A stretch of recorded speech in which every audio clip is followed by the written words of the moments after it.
বসে বসে ফোন না দেখে একটু কাজ করো, বাইরে গিয়ে জামা কাপড়গুলো তুলে এনে দাও। এই বাইরে খুব রোদ। রোদ তো কি আছে, আমি রোদে কাজ করি না। যাও। ঠিক আছে, যাচ্ছি।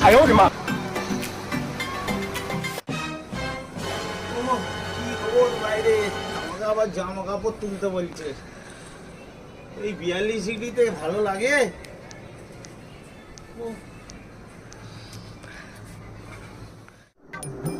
আরে কি বিদায়? এই ঘরে ঢুকে আসছে। যা বাইরে যা। বাইরে যাচ্ছি, কথাটা আগে শোনো না। কি কথা শুনবো? আমাকে চিনতে পারছো না? না। আমি ভিখারি না। আরে আমি তো তোমার হাজবেন্ড, আমি বাপন। তুমি বাপন?